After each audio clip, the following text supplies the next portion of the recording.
Ilikuwa ni mchana wa jua kali, jua ambalo lilikuwa linapiga utosini. Ghafla umati wa watu ukawa unapita, huku wakiwa wamebeba jeneza, wanaelekea kule makaburi ambayo yako mikoroshini. Wengi walikuwa wanajiuliza ni nani ambaye amefariki, kwa sababu umati ulikuwa ni mkubwa sana. Basi kuna kijana mmoja ambaye alikuwa anaitwa Juma, ikabidi afuatilie huo msafara. Baada ya watu kufika makaburini,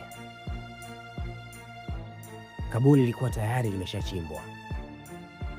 Shughuli za mazishi zikawa zinaendelea, lakini cha kushangaza, waliposhusha maiti ili waanze kuifukia na udongo, ndipo kizaazaa kilipoanza kutokea. Kizaazaa hicho, hakuna hata mmoja ambaye alihisi au kuamini kwamba kinachotokea ni kweli. Unataka kujua ilikuwa ni nini? Kabla sijaendelea, nikukumbushe subscribe kwanza, comment, like na tuondoke. Hii ni story ya kweli. Hii ni story ambayo ilitokea Temeke. Kuna mzee mmoja alikuwa anaitwa Mzee Hamisi. Mzee Hamisi alikuwa ni mzee ambaye alikuwa anaishi kwa amani na kwa upendo, na kila mmoja alikuwa anamjua Mzee Hamisi ni nani.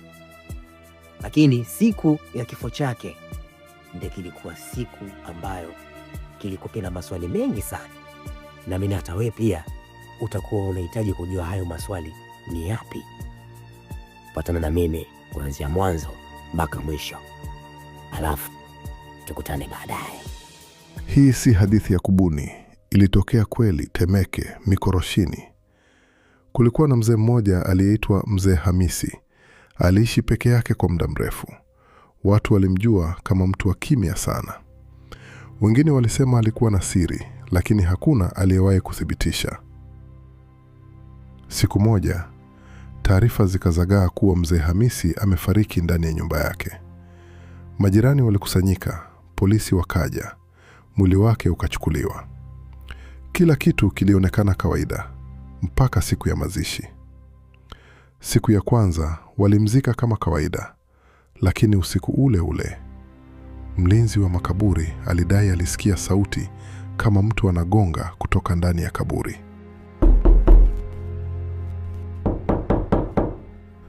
Alidhani ni upepo, akaondoka haraka.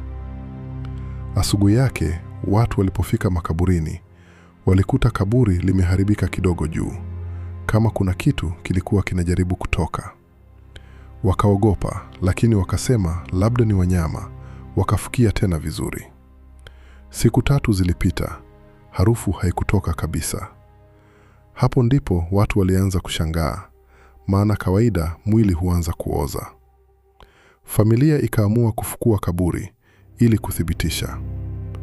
Walipolifungua, kila mtu alikaa kimya. Mwili wa Mzee Hamisi haukuwa umeoza hata kidogo. Alikuwa kama amelala tu, macho yake yakiwa yamefunguliwa kidogo. Mwanamke mmoja alipiga kelele, akasema, "Huyu mtu hakuwa wa kawaida. Nilikuwa namuona usiku akiongea peke yake." Wakaamua kumzika tena, safari hii kwa taratibu za kidini zaidi. Lakini usiku uliofuata, jambo la kutisha zaidi lilitokea.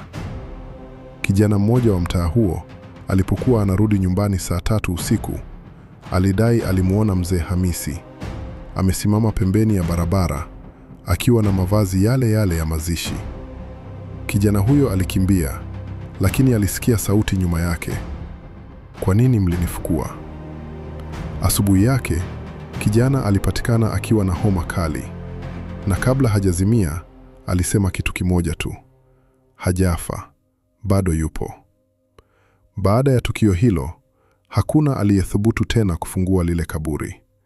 Lakini hadi leo, watu wa Mikoroshini wanasema, usiku ukipita karibu na yale makaburi, unaweza kusikia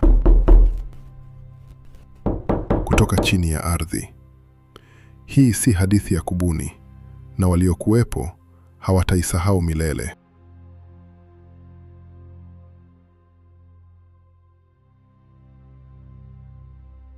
Endelea kufuatilia Pazia la Hadithi kwa simulizi nyingine. Usisahau kusubscribe, kushare na kubonyeza alama ya kengele. Hadi wakati mwingine.